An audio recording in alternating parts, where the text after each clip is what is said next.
Surrender होने के बाद कन्या माँ बाप को फोन करने के लिए मना करती है।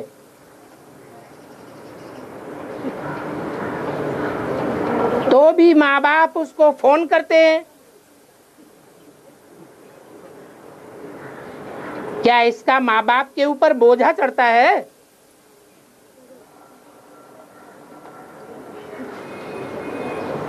बताओ, चढ़ता है या नहीं चढ़ता है? क्यों? माँ बाप हैं तो अपनी बच्ची को फोन नहीं कर सकते है? अरे मर गई, जिंदा है, बीमार है, धीमार है, चिंता नहीं करनी चाहिए रचना की है? लगता है जो बोलने वाले हैं उनकी कन्या अर्पण नहीं हुई है।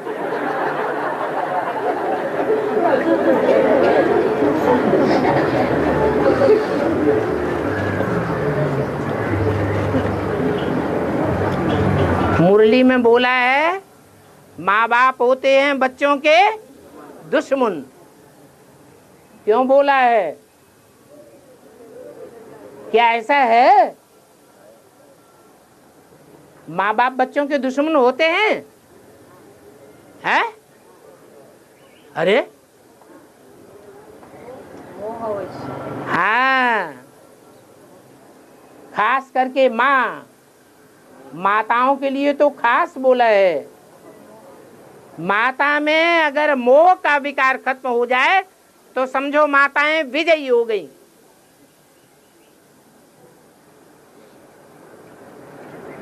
और अभी तक मोह पर कोई ने विजय नहीं पाई है, क्योंकि फाइनल पेपर क्या है? नष्टो मोहा स्मृति लब्धा।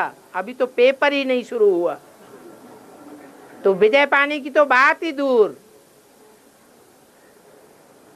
तो माँ बाप को मोह बहुत आता है बच्चों के ऊपर, क्योंकि देह का कनेक्शन है। लेकिन भारतीय परंपरा में एक मान्यता है कि जो चीज दान दे दी वो फिर याद भी नहीं आनी चाहिए। दान दे दिया तो दूसरे की हो गई या हमारा हक रह गया? दूसरे की हो गई। याद करना, उसे बार बार बुलाना। अर्पण इसलिए की है कि ज्ञान यज्ञ के वातावरण में जाकर के अच्छे से पढ़ाई पढ़े और जल्दी नष्ट हो मोहा स्मृति लब्धा बने। और हम उसे, माँ बाप उसे बार बार खींचते रहेंगे।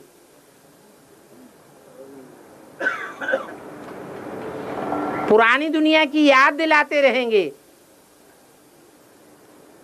तो बच्ची की बुद्धि खिंचेगी या नहीं खिंचेगी? खिंचेगी। इसलिए ये भी सूक्ष्म में पाप बन जाता है।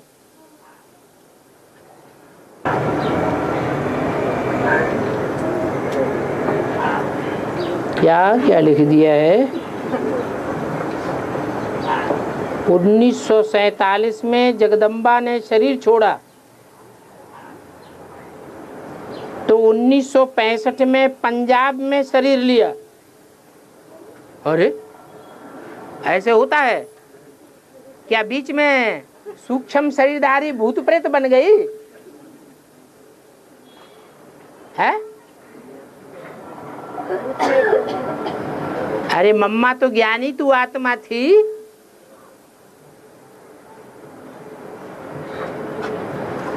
मनन चिंतन मंथन करने वाली थी।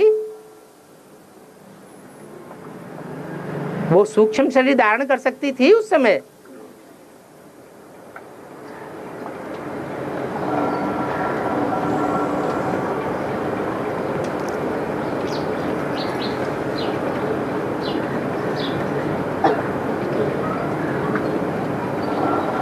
47 में शरीर छोड़ा है तो मुरली में बोला है कोई कोई बच्चे संगम युग में 2-3 जन्म भी लेते हैं।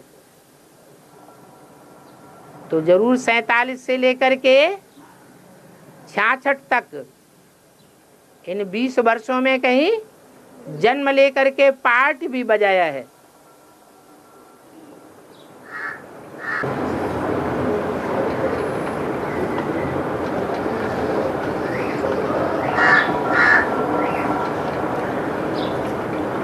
आधे से ज्यादा वार्तालाप में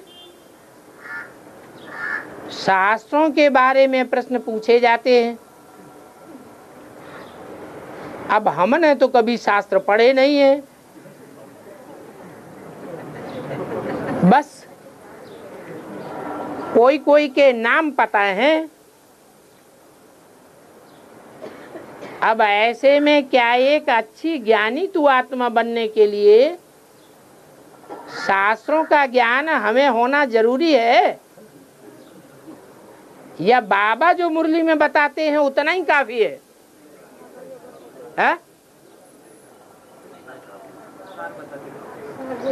अरे शास्त्रों के बारे में तो वो पूछते हैं जिन्होंने शास्त्र बहुत पढ़े हैं, शास्त्रों का भूसा ज्यादा भरा पड़ा है, और मनन चिंतन मंथन इतना नहीं चलता है कि शास्त्रों की बातों का बाबा की मुरली से तालमेल बैठा करके उसका अर्थ निकाल सके। तो पूछते हैं, बाकी शास्त्र पढ़ने की कोई दरकार नहीं है। बाबा तो कहते हैं तुम पढ़े लिखे नहीं हो तो बहुत अच्छा। उस पढ़ाई लिखाई को कौन सी पढ़ाई लिखाई बोला? डागली पढ़ाई।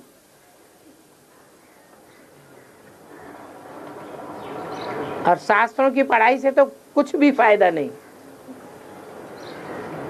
जो दुनिया में पढ़ाई पढ़ाई जाती है वो तो फिर भी एक जन्म की कमाई कराती है, पेट की पूर्ति होती है, लेकिन शास्त्रों की पढ़ाई से तो कुछ भी फायदा ही नहीं होता। तो मुरली की बाबा की पढ़ाई को छोड़ करके और शास्त्रों की पढ़ाई पढ़ लेना पढ़ना ये तो टाइम वेस्ट हो जाएगा। माताओं को बहुत फीलिंग आती है कि हम पढ़े लिखे नहीं हैं। कागज की मुरली को भी शास्त्र बोला है बाबा। हाँ कथाकार है जो। अरे एक मुरली, एक थोड़ी देर रुको, एक भाई प्रश्न पूछ रहे हैं जो कागज की मुरली है क्या वो भी शास्त्र है या भगवान का ज्ञान है? एक भाई नीचे से बोल रहे हैं भगवान का ज्ञान है।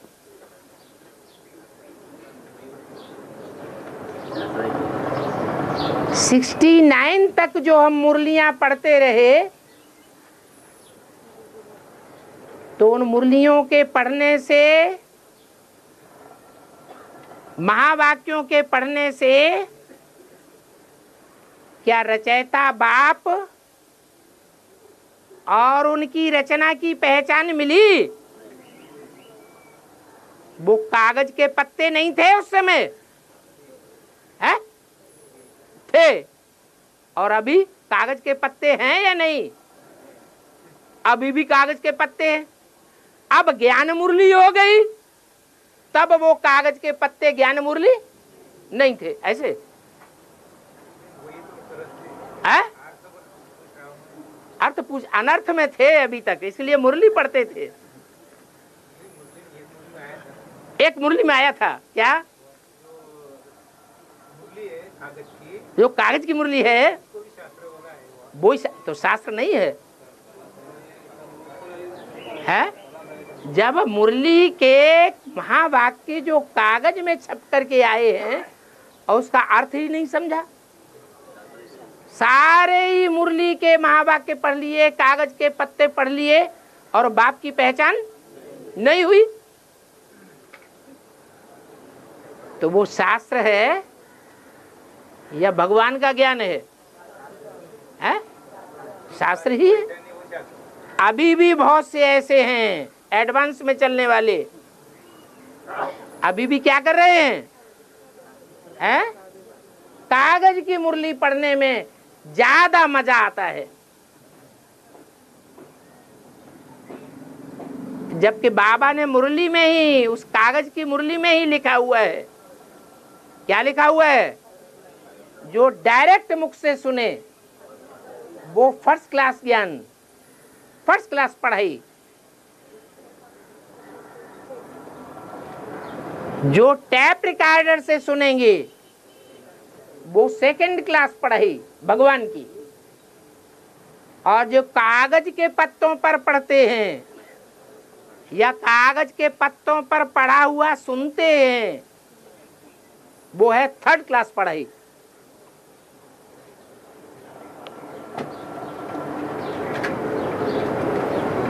तो कौन सी पढ़ाई पढ़ना है? अगर मिलती है तो फर्स्ट क्लास ही अच्छी है। हाँ,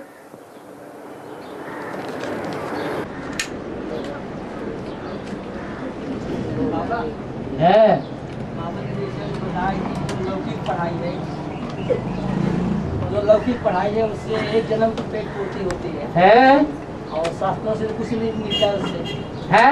तो कई ऐसे शास्त्रवादी हैं जो बड़े बड़े व्याख्याता हैं या प्रवचन करता है, हाँ। तो आज भी लाखों करोड़ों कमाते हैं। हाँ है,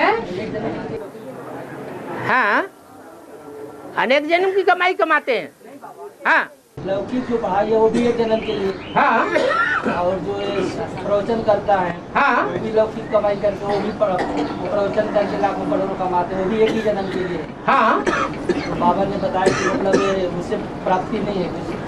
हाँ। शास्त्रों की पढ़ाई से, जो शास्त्रों की पढ़ाई सुनते हैं उन पढ़ाई पढ़ाने वालों से वो गड्ढे में जा रहे हैं या ऊपर उठ रहे हैं? गड्ढे में जा रहे हैं। और जो पैसे कमाने वाले पढ़ाई पढ़ रहे, शास्त्रों की पढ़ाई पढ़ते हैं, दूसरों को सुनाते हैं, वो गड्ढे में गिराने का काम कर रहे हैं या उठाने का काम कर रहे हैं? गड्ढे में गिराने का काम कर रहे हैं। तो चोर डकैतों की पढ़ाई पढ़ा रहे हैं। चोर डकैतों की भी पढ़ाई होती है कि नहीं है? आतंकवादियों की भी पढ़ाई होती है या नहीं? वो भी पेट पूर्ति करती है या नहीं है? तो फर्क नहीं है। एक है पसीने की कमाई और सच्चाई की कमाई। दिल जानता है कि हम पसीने की कमाई खाते हैं, दूसरों को बेवकूफ 420 का धंधा हम नहीं करते हैं। और वो शास्त्रकार जानते हैं कि ये अंधश्रद्धा हम सिखा रहे हैं, ये हम भगवान का ज्ञान नहीं दे रहे हैं, हमें खुद भी भगवान नहीं मिला है, फिर भी दूसरों को बेवकूफ बनाते हैं। तो जो दुनिया वाले पढ़ाई पढ़ाते हैं स्कूलों में, कॉलेजों में, वो ज्यादा सच्ची है या शास्त्र वालों की पढ़ाई ज्यादा सच्ची है? वो ज्यादा सच्ची है। सच्चाई भले एक जन्म की कमाई कराती है तो भी अच्छी। झूठ तो झूठ ही है। संस्कार कैसे पढ़ेंगे? झूठ बोलने के संस्कार पढ़ेंगे और झूठ दूसरों से झूठी कमाई कराने के संस्कार पढ़ेंगे। हाँ जी, है। दादी दीदी मुरली पढ़ाती है तो पाप में होता है कि खून में जमा होता है? वो अंदर से जान चुके हैं, वो अंदर से जान चुके हैं क्या कि हम सच्चे नहीं हैं, इसलिए पैसा कमाने में लगे हुए हैं या सच्चा ज्ञान देने में लगे हुए हैं? पैसा कमा रहे हैं वो तो सिर्फ है।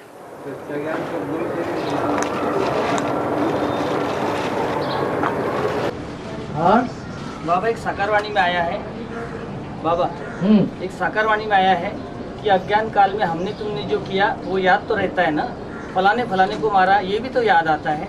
तो ये हमने तुमने तो इसमें ब्रह्मा की आत्मा ने बोला होगा, जरूर बोला होगा। हाँ, तो फिर फलाने आगे बोला है कि फलाने फलाने को मारा ये भी तो याद आता है ना। तो फलाने फलाने को माने किसको क्या मारा, कैसे मारा? तुमको पोता मिल जरूर देना जरूरी है क्या?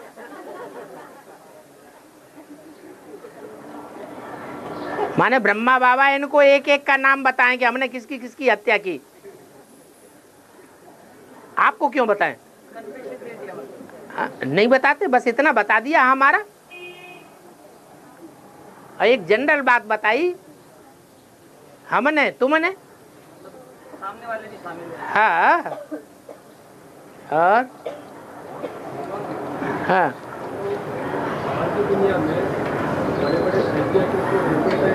जोर से बोलो। हाँ, हिप्नोटाइज करते हैं। हाँ हाँ हाँ, जो प्रेत आत्माएं हैं उनमें बौद्धिक पावर और शरीर की पावर ज्यादा होती है या कम होती है? उनका सूक्ष्म शरीर है, सूक्ष्म इंद्रियां हैं और बुद्धि भी सूक्ष्म है। जो मजमा लगाने वाले हैं वो कोई बच्चे को सुला देते हैं, उसमें आत्मा का प्रवेश कराते हैं और मजमे में खड़े हुए लोगों से पूछते हैं तुम्हारी जेब में जो नोट हैं वो तुम्हें याद हैं या नहीं? कि हाँ याद हैं। उस बच्चे से पूछते हैं इनकी जेब में कौन कौन से नोट हैं? वो बता देता है। आंखें बंद हैं, शरीर के ऊपर कपड़ा पड़ा हुआ है, कैसे बता देता है? सूक्ष्म शरीर है ना। तो ऐसे ही जो सूक्ष्म शरीरधारी आत्माएं हैं, कोई ज्यादा तीखी हैं तो 2-4 जन्म पीछे तक की बात बता सकती है बस, लेकिन 84 जन्मों का राज कोई नहीं बता सकता। और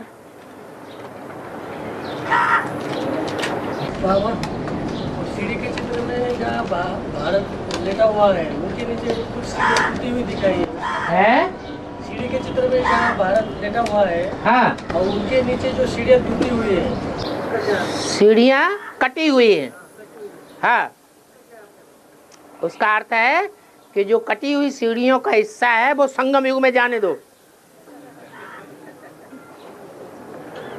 और बाबा सत्यनारायण की कथा गाई जाती है। हाँ, बाबा को इसे लक्ष्मी की भी नहीं।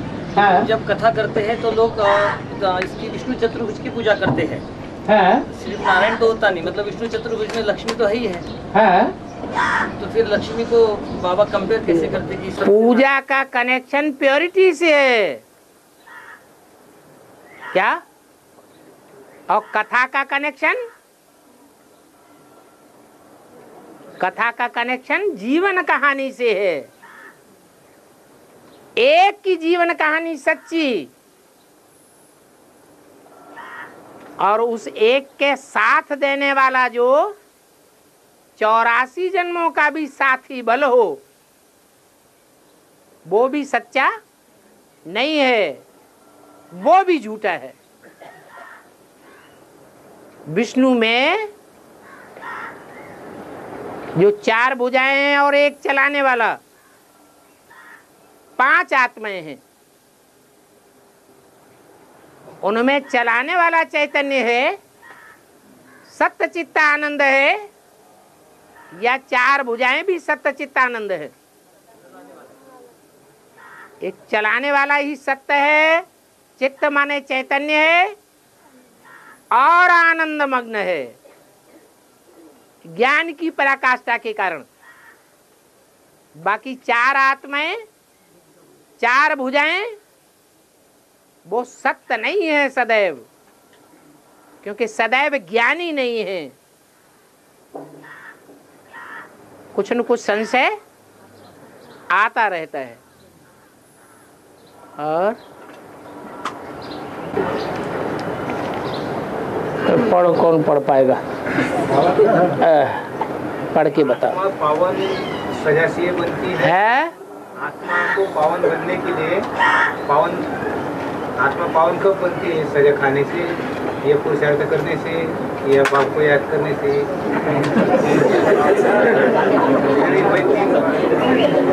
पावन बनती है ज्यादातर सजा खाने से पावन बनती है। सजा देकर बोले सबको परम धाम ले जाएंगे बोले। सजा खा करके ज्यादातर आत्माएं पावन बनती हैं, तो वही रास्ता अपनाना चाहिए ना। आखिरी जब विनाश होता है, हाँ, तब आत्माएं सजाएं खाकर पावन बनती है। कितनी अच्छी बात है, हैं? अरे बहुमत का जमाना है या एक राजा का जमाना है? प्रजातंत्र राज्य है, बहुमत का जमाना है। जो बहुत करेंगे वही हम करेंगे। अच्छा प्रश्न पूछा है। और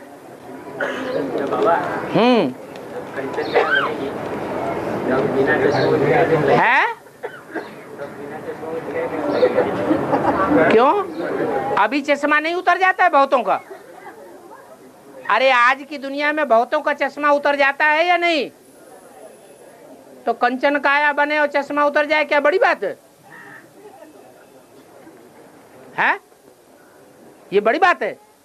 नहीं। तेरे को बाबा का चश्मा दिखाई पड़ता है या अपना दिखाई पड़ता है?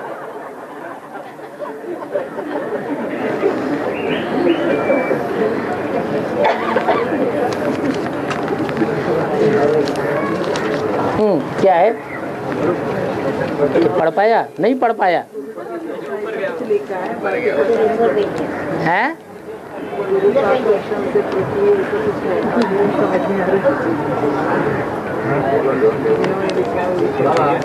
है गणित छोड़ने के लिए 3-4 फार्मूले यूज करते हैं। जैसे गणित छोड़ने के लिए 3-4 फार्मूले यूज करना पड़ता है। क्या यूज करना पड़ता है? फार्मूला यूज करना पड़ता है करने के लिए, शरीर धारण करने के लिए गणित। हाँ हाँ, आत्माओं को कुछ राज ऐसे स्मृति, परमधाम की स्मृति देने से बुद्धि एकाग्र हो जाती है। परमधाम की स्मृति देने से हाँ आत्मा एकाग्र हो जाती है। ऐसे ही कोई वस्तु अपन ऊपर फेंकते तो कुछ दूरी तक उसकी जो वेग है वो 0 हो जाता है, फिर नीचे खींचा जाता है उसको गुरुत्वाकर्षण शक्ति के आधार से। तो ऐसे ही जब अपन नष्ट मोह का अभ्यास करते हैं, अशरीर बनने का अभ्यास करते हैं, तो कुछ परसेंटेज में आत्मा की जो रस्सियाँ है वो नीचे खींचती है। उस आधार पर आपको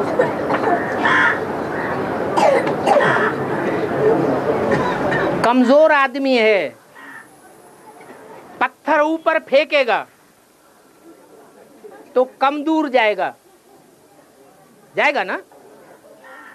और ज्यादा पहलवान है और पत्थर फेंकने की उसको प्रैक्टिस बहुत है, तो पत्थर बहुत ऊंचाई तक जाएगा और फिर वापस आएगा। ऐसे ही ये 500-700 करोड़ नंबरवार पहलवान हैं आत्माएं,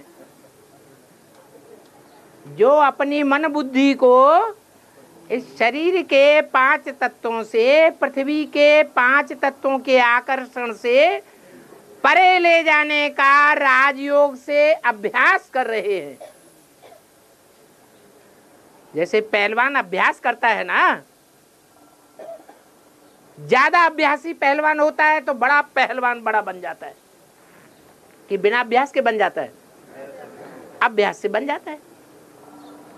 तो ऐसे ही ये आत्माएं अभी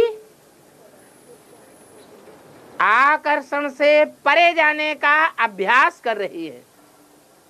उस्ताद सिखाने वाला आया हुआ है।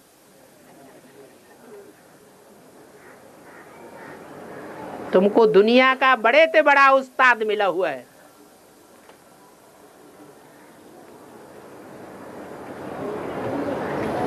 लेकिन ऐसा कोई नहीं होगा कि एक बार जाए तो वापस ही नहीं आए। क्या? वापस तो सबको आना पड़ेगा। अच्छा दौड़ने वाला वो माना जाता है जो छुए और छू करके फौरन वापस आ जाए। कोई दौड़ते दौड़ते चले तो जाते हैं, फिर लत होके गिर जाते हैं। तो कोई 5000 वर्ष तक पड़े रहेंगे, आराम करेंगे, कोई कम कोई ज्यादा।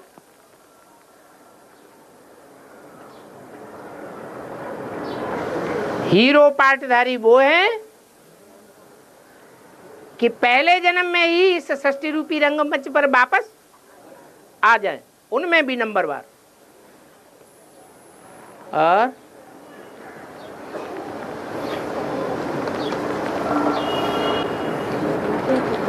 चलो हो गया।